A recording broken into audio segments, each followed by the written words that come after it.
정말 아무것도 모르며 잘 아는 것처럼 살아온 제 삶에 모자람이 있어도 채워주시고 자격이 안 됨에도 은혜로 채워주시고 죄가 많이 있는데도 은혜로 더욱 덮어주시고 이런 저의 삶, 또 혹시 여러분들의 삶이 아닐까 생각이 듭니다. 그래서 참 감사한 삶이 아닌가 싶습니다. 그래서 여기까지, 오늘 여기까지, 이 자리까지, 특별히 저기 뒤에 손님들까지 오셨을 때 제 삶을 참 감사하게 생각합니다. 제가 이제 한 농담을 한 게 어제 제가 통화를 했는데 못 온다고 그러는 거예요, 아침에.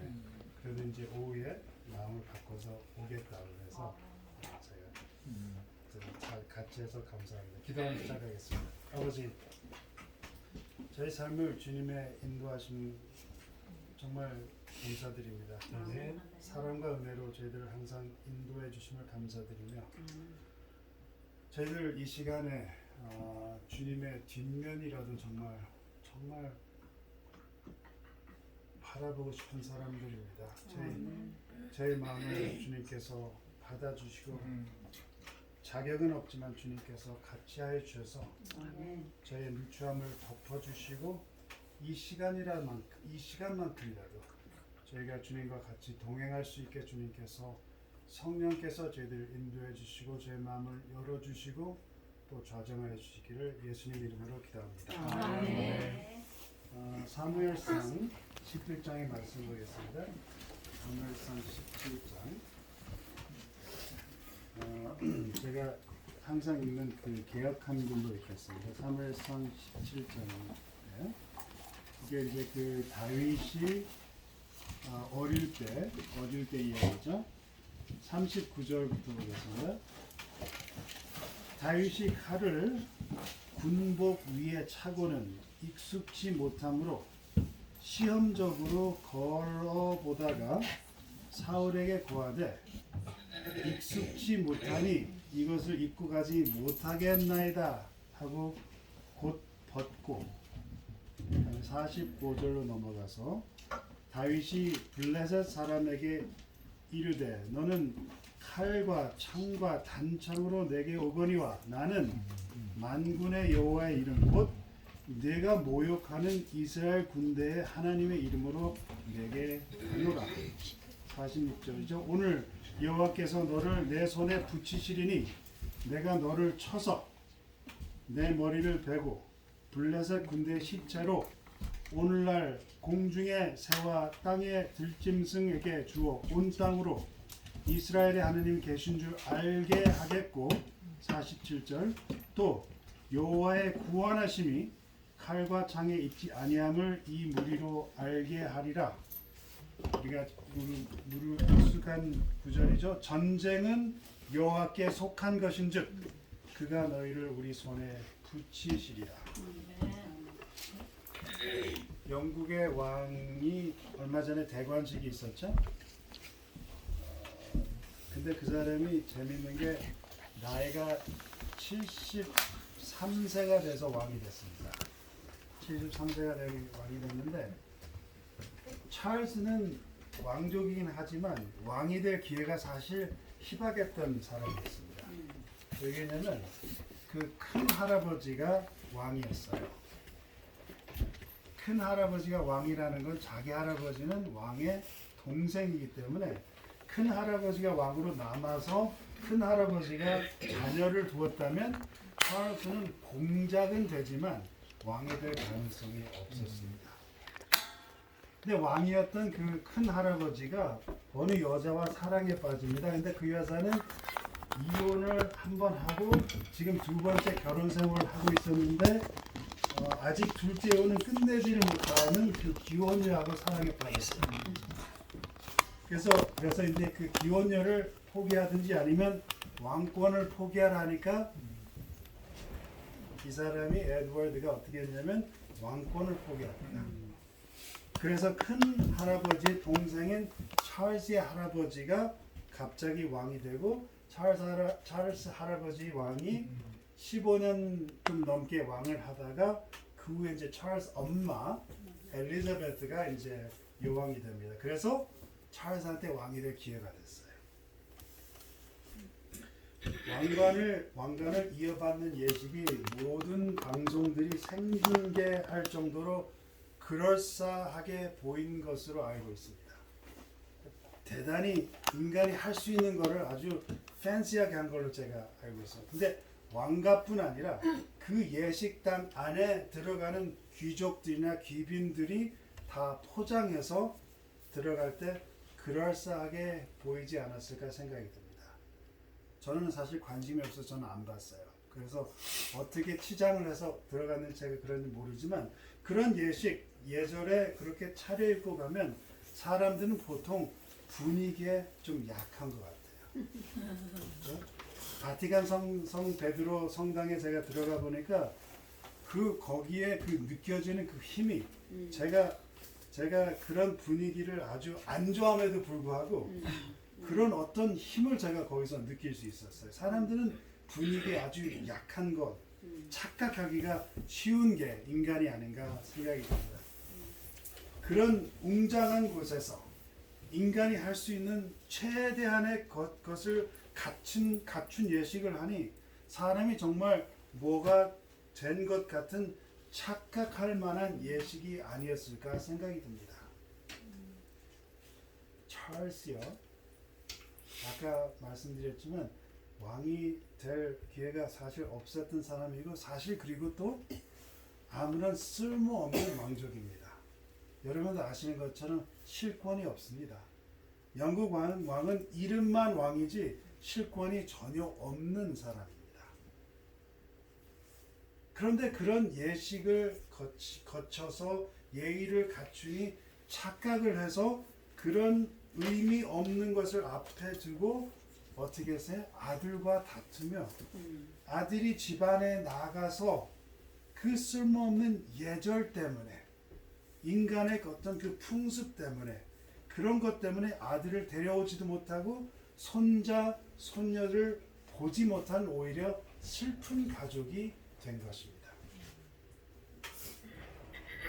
그래서 오늘 아침에 읽은 이 다윗의 이야기를 보면 이걸 그냥 쉽게 읽고 지나갈 수 있지만 반면에 이해가 되지 않은 것이 하나 있는데 여기서 보면 그 옷을 입어보고 다윗이 어땠어요? 이 옷을 입어보고 한번 어떻게 했어요?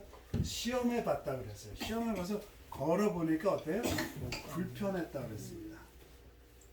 왕의 갑옷을 입으면 그래도 순간적으로 영웅 같은 느낌이 있지 않을까요? 여러분들 이 이야기를 기억하시는지 모르겠어요. 이 이야기가 지금 어떻게 됐습니까? 블레셋 군인 중에서 누가 지금 나타났어요? 거인인 골리앗이 나타나서 하루 종일 욕을 퍼붓는 겁니다. 근데 어떻게 했어요?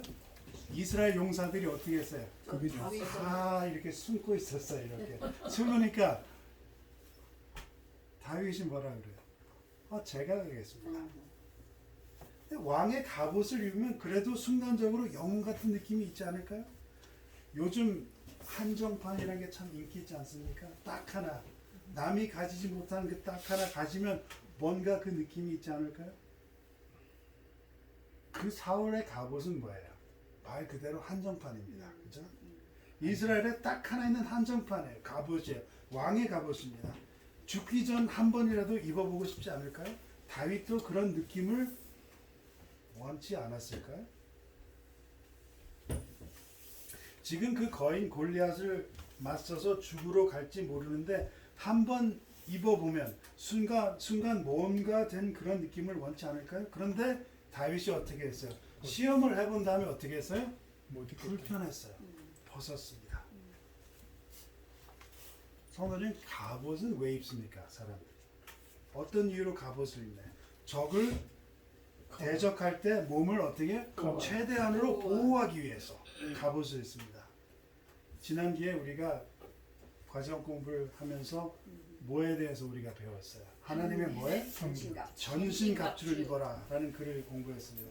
특별히 재림 교인들에게 굉장히 관심 있는 내용이죠. 말세에 관심 있는 교인들입니다. 오늘 말세에 대해서 장로님 많이 말씀하셨죠? 말세에 정말 초점을 둔 대쟁투의 등 그냥 이렇게 저렇게 세상이 이어져 가는 그런 것이 아니라 이 세상은 하나님의 뜻을 따라 결말이 지어질 것을 믿는 교인들입니다.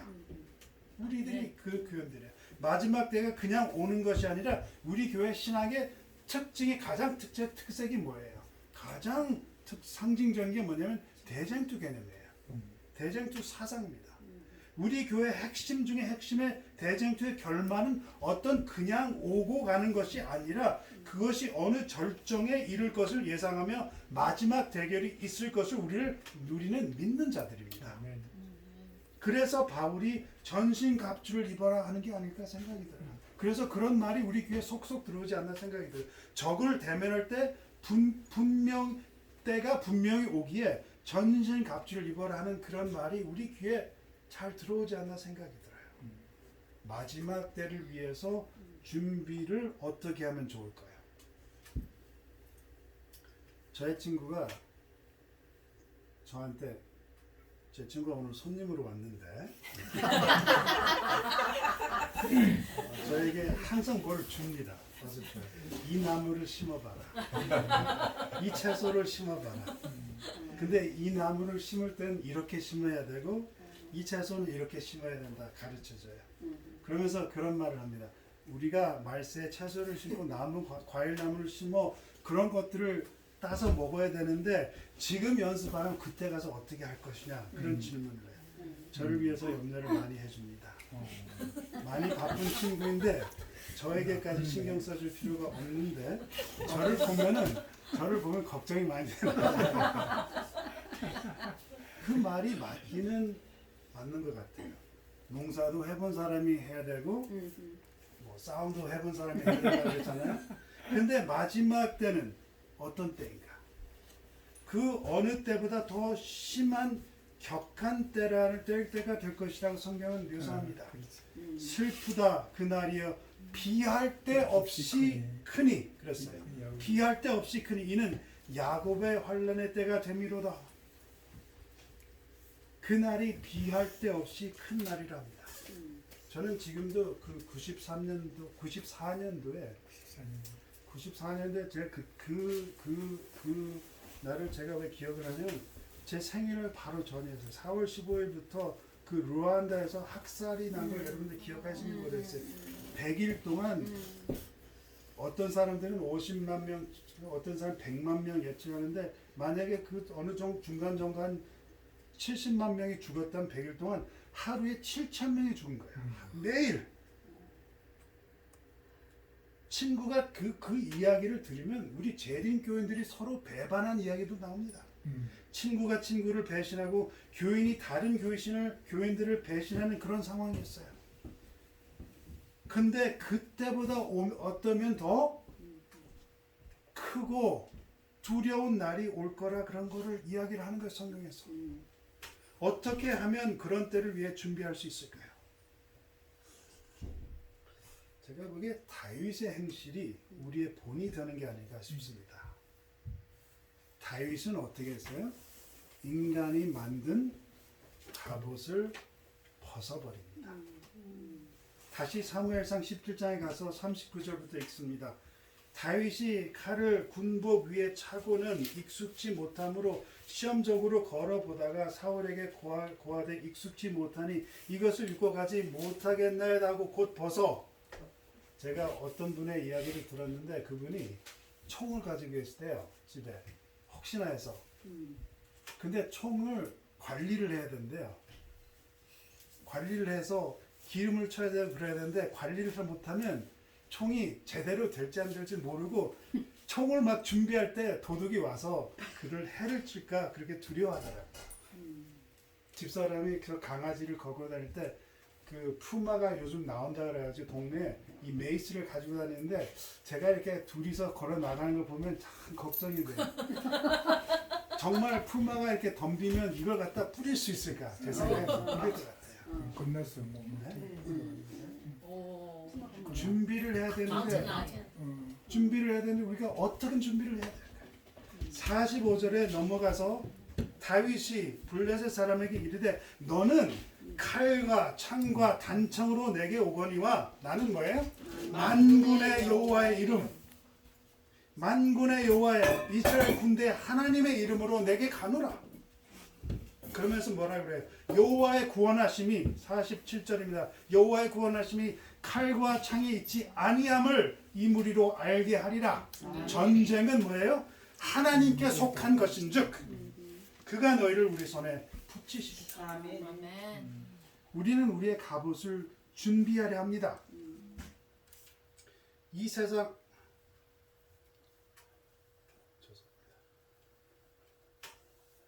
우리는 우리 갑옷을 준비하려 해요. 그리고 이 세상에서 우리가 갖출 수 있는 거를 많이 우리가 준비를 하려고 노력을 해요. 그렇죠? 우리가 필요하다고 생각하는 갑옷이 있습니다. 우리가 어릴 때는 학위를 생각할 수 있어요.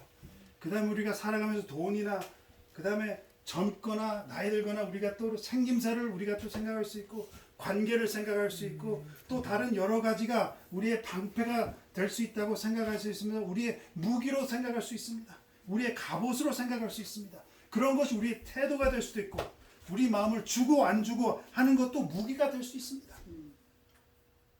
근데 베드로는 여러분 베드로전서 읽어보셨어요?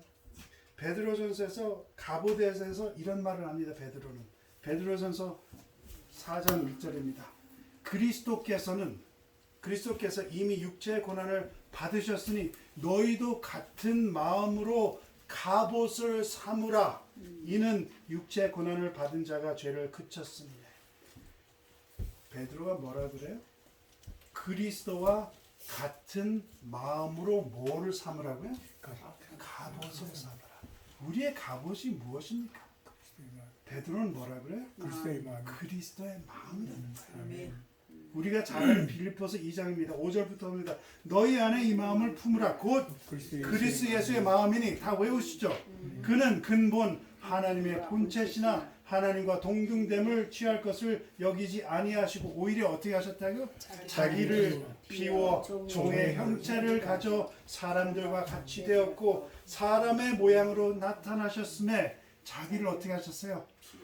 낮추시고 죽기까지 복종하셨으니 곧 십자가에 죽으십니다. 그리스도의 마음을 살펴보니 뭐예요? 자기를 비워 종의 형체를 가져 사람과 같이 되고 또 자기를 어떻게 해요? 낮추셔 죽기까지 복종하셨으니 곧 십자가에 죽으십니다. 성도님 겟세마네 동산 장면을 기억하시죠? 마태복음 26장입니다. 37절 보면 베드로와 세베대 두 아들을 데리고 가실새 고민하고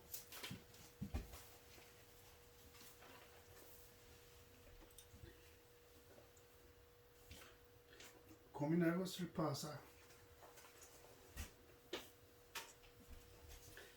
이에 말씀하시되 내 마음이 심히 고민하여 죽게 되었으니 너희는 여기 머물러 나와 깨어있으라 하시고 조금 나아가서 얼굴을 땅에 대시고 엎드려 기도하여 가라사대 내 아버지여 만일 할만하시거든 이 잔을 내게서 지나가게 하옵소서. 그러나 나의 원대로 마옵시고 아버지의 원대로 하옵소서 하시고 요한이 그랬죠.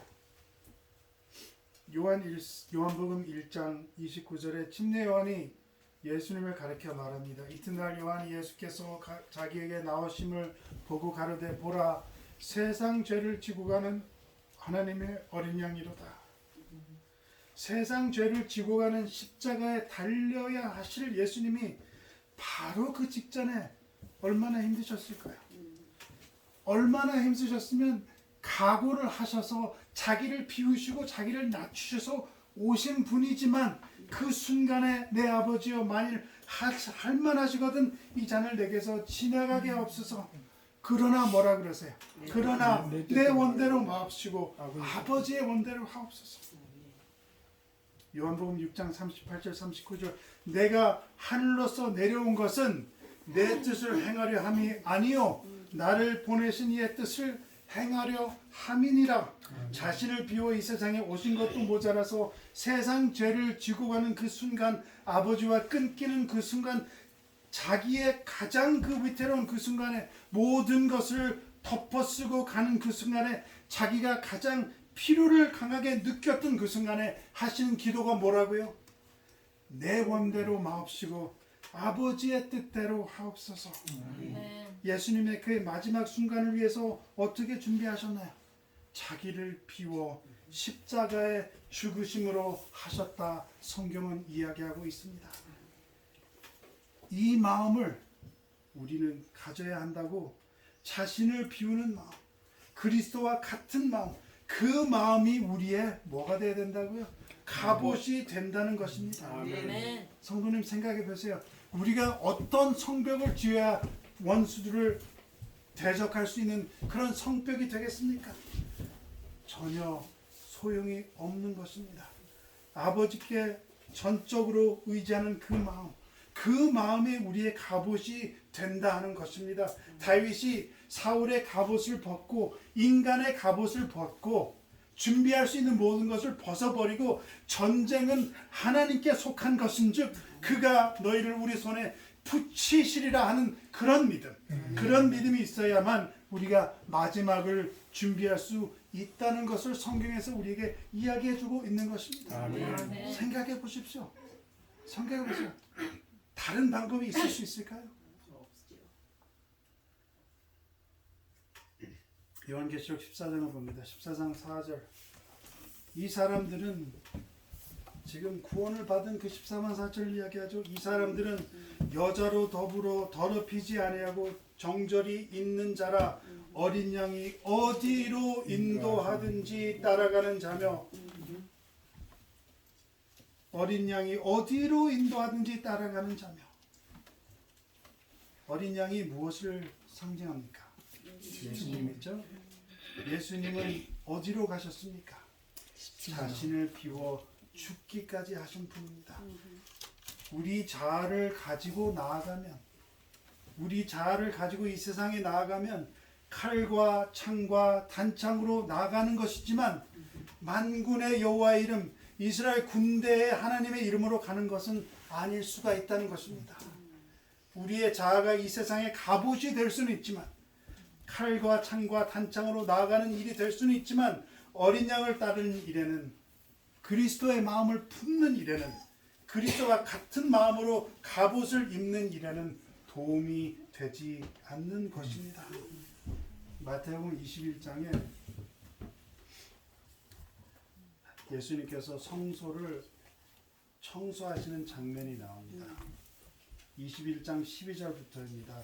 예수께서 성전에 들어가사 성전 안에서 매매하는 모든 자들을 내어 쫓으시며 돈 바꾸는 자들의 상과 비둘기 파는 자들의 의자를 둘로 엎으시고 저에게 이르시되 기록된 바 내 집은 기도하는 집이라 일컬음을 받으리라 하였거늘 너희는 강도의 구애를 만드는도다 하시니라. 소경과 저는 자들이 성전에서 예수께 나옴에 고쳐주시니 대제사장과 서기관들이 예수의 하시는 이상한 일과 또 성전에서 소리지르러 호산나 다윗의 자손이 하는 아이들을 보고 분하여.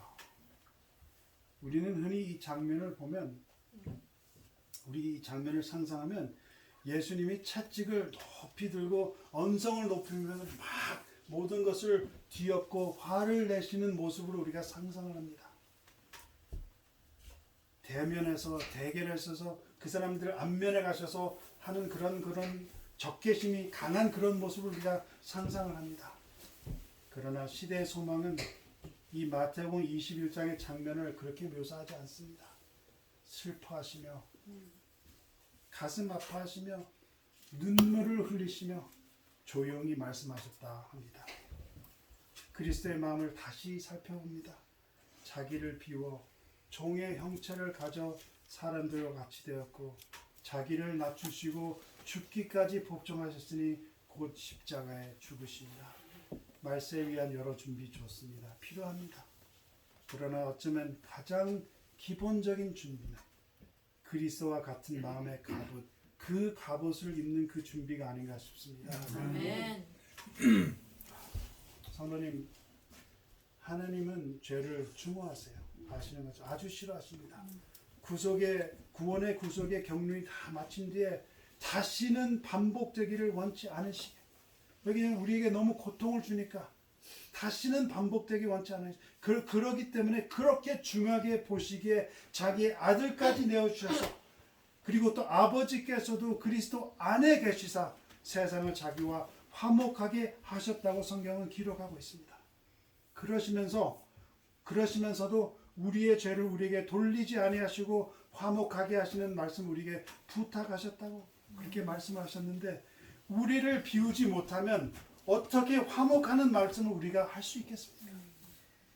제가 여러 번 말씀드린 성경 구절, 믿는 자들에겐 정말 잘 알려진 성경 구절, 갈라디아서 2장을 다시 봅니다. 20절, 내가 그리스도와 함께 못 박혔으니 그런즉 이제는 내가 산 것이 아니요 오직 내 안에 그리스도께서 사신 것이라. 이제는 내가 육체 가운데 사는 것은 나를 사랑하사 나를 위하여 자기 몸을 버리신 하나님의 아들을 믿는 믿음 안에서 사는 것이라. 말세에 위한 준비 많이 하시기 바랍니다. 아멘. 그러나 그 중에 어쩌면 가장 기본적인 그리스도의 마음을 가지는 건 이제는 내가 사는 것이 아니라 하나님께 그렇게 꼭 매달리시기 바랍니다. 성령께 매달리시고 순종의 마음을 부탁하셔서 우리 자신을 비워 그리스도의 마음으로 갑옷을 입으시기 바랍니다. 아멘.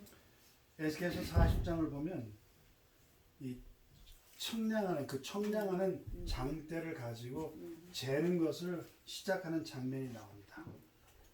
근데 성도님 기억하세요? 가장 제일 먼저 재는 곳이 어느 곳인지 기억하세요?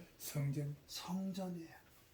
하나님이 심판하실 때는 믿는 사람들을 먼저 심판하신다는 것입니다. 믿는다는 우리가 먼저 자신을 비우지 못하고, 먼저 화목하지 못하고, 먼저 화해하지 못하고, 우리가 무슨 마음으로 어떻게 화목을 남에게 권할 수 있겠습니까? 하나님의 갑옷을 입으시기 바랍니다. 인간의 갑옷은 우리 자신을 벗어버리고 나의 공을 내세우고 내가 먼저 으뜸되는 것을 버리고 하나님의 갑옷, 자신을 비워 종의 형체를 가져 자기를 비추어서 죽기까지 복종하는 십자가의 죽음까지 그 비우고 낮추는 그 마음을 기억하시고, 자신이 낮추어지고 자신이 비워지는 것을 느끼며 깨달을 때마다 주님께 감사하시는 삶을 살아가시며, 그런 삶을 살아가시며 화목의 삶을 이끌어 가시는 기도하는 삶을 사시기를 간절히 바랍니다. 아멘. 기도하고 기도하겠습니다. 하늘에 계신 아버지, 저희들에게 이런 고요한 주님과 함께 명상할 수 있는 자리를 마련해 주시고 시간을 허락해 주심을 감사드립니다. 아멘. 아버지 하나님, 저희들 정말 주님과 연합하고 싶습니다. 아멘. 주님과 같이 동행하고 싶습니다. 아멘. 저희의 마음을 꼭 받아주시고, 저희들 누추하고 준비되지 않았지만 주님의 성령으로 덮어주시고 주님의 은혜로 덮어주셔서 주님께서 저희들을 받아주시고 또 받아주신 이상으로 저희들 그리고 항상 동행할 수 있게 해주시기를 간절히 기도드립니다. 아멘. 주님, 저희들 주님과 동행하는 삶을 살면서 주님께 순종하는 마음을 배울 수 있게 도와주시고, 아멘. 예수님의 본을 따라 저희들 자신을 비우고 자기 자신을 낮출 수 있는 그런 삶을 살아가게 도와주시며, 정말 우리 남들과 우리 이웃들뿐 아니라 우리 교우들과 화목하는 그런 아름다운 삶을 살아가면서 주님의 재림을 기대하고 고대하는 우리들 되게 도와주시기를 예수님 이름으로 기도합니다. 아멘. 고생 감사합니다. 감사합니다.